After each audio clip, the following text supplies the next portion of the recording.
The fog. The smell came first. It wasn't the clean bite of sea spray that Tom usually breathed deep into his lungs on his evening walks.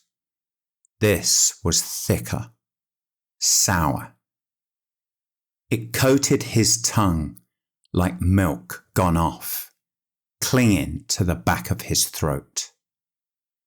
Beneath it was the faint sweetness of flesh rotting, as if something had died far out at sea and been carried ashore in the tide. He was halfway along the cliffs when the fog began its crawl towards him.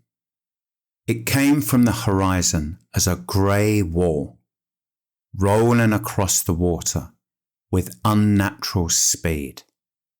One moment, the sea lay open and restless. The next, it was gone, smothered under a moving mass that seemed almost solid. The wind died in an instant. The gulls' cries stopped. Even the constant heartbeat of the waves fell silent. Jasper stiffened beside him, ears pricked. Then he barked, a single sharp sound, and bolted forward, chasing a gull that flapped low and vanished into the fog. "Jasper, wait!" Tom called.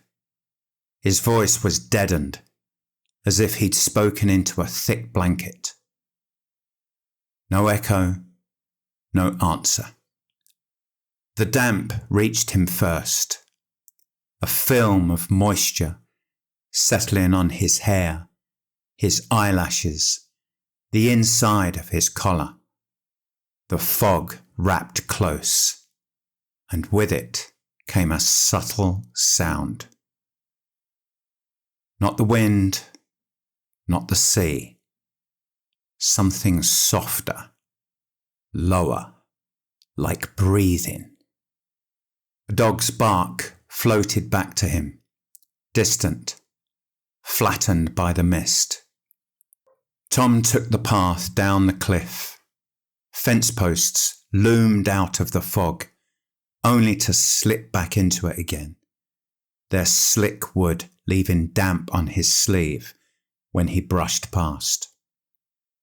Every step seemed to take him deeper into stillness, into air that pressed close on all sides. The bark came again, but this time it was joined by another sound, a dragging scrape, wet and slow, like ropes sliding across waterlogged planks. The fog shifted, thinning for a heartbeat. The beach below glistened black in the dim light, and the scent of rot was stronger here, thick enough to make Tom swallow hard. He stepped off the last rock and sank at once. The sand was wet and clinging, gripping at his boots. It released reluctantly each time he pulled his foot free, sucking and smacking as if trying to keep him there, to keep him submerged. Shapes lay scattered along the tide line. At first, he thought it was driftwood, but as he drew closer, they sharpened into something much stranger. A fishing net, frayed and tangled, clung to the ribs of a half-buried boat. Inside it was a skull, bleached smooth and clean, but far too big for a seagull or any other creature of the shore, its eye sockets round, human-sized. A little further on, a boot jutted from the sand, barnacles crusting the rim. The leather was split, and inside, something pale and shriveled protruded, skin pulled tight over bone. The fog shifted again. Something moved just beyond his sightline. Shadows gliding parallel to him, too big for seals, too quiet for people. When he stopped, they stopped. When he took a step, they slid forward again, keeping pace in the murk. From somewhere ahead came Jasper's bark, high and panicked. Tom pushed forward, the sand clutching his legs higher with every step. Then the shadows parted, and it came into view. Tall, thin, macabre. Its limbs bent where they shouldn't, joints jutting like snapped branches under skin, stretched pale and tight. From its frame hung torn sheets of seaweed, dripping steadily, swaying as if stirred by an unseen current.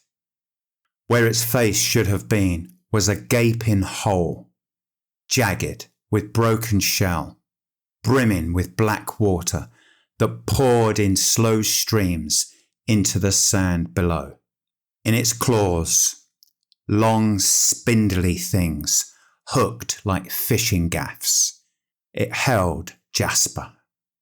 The dog's legs kicked weakly, paws scrabbling against the wet ground. Tom shouted, lunging forward, only to sink deeper to his knees in the clinging sand. It was colder now, and when he looked down, he thought, just for a moment, that each grain of sand was shifting around his legs as if alive. The creature looming before him froze. The dripping slowed. It turned its faceless head towards him. Tom felt its attention like deep water pressing against his chest. Behind him, the shadows in the fog stilled, as though they too were watching. He pulled, twisted, clawed at the sand. The grit tore the skin from his palms. He couldn't breathe properly. The air was thick, carrying a low murmur now. Whispers, indistinct, curling around his ears, just at the edge of comprehension. The creature stepped backwards into the shallows. Water lapped against its bent legs. Jasper's eyes locked on Tom's, wild, pleading, desperate. Tom roared and wrenched himself forward. For an instant, he felt the grip of the sand loosen. But the moment he lunged again, it pulled him back harder, swallowing him almost to his thighs. The whispers grew clearer, though he couldn't understand the words. They were cold words, old, ancient words from another time, another civilization. They slid under his skin. The water rose around the creature. One last muffled bark, and then both it and Jasper slipped into the fog, swallowed whole. The sand released him without warning. He fell forward onto his hands, gasping, and scrambled to the water's edge. Nothing but the hiss of the tide. No bark, no movement. When the fog thinned, the beach was bare. The skull, the boot, the boat, they were all gone.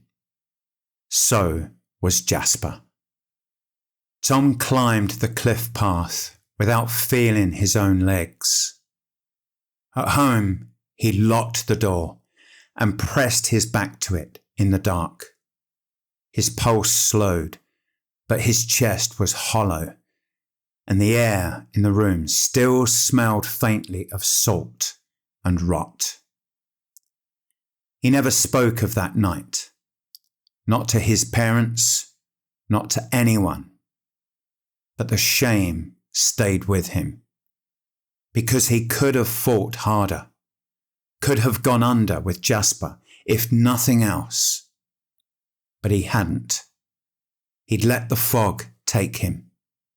And when the mist returned, curling against the windows, he would sometimes hear it, the dragging scrape, the whispers in that cold, foreign tongue, and beneath it, faint and desperate, a single solitary bark.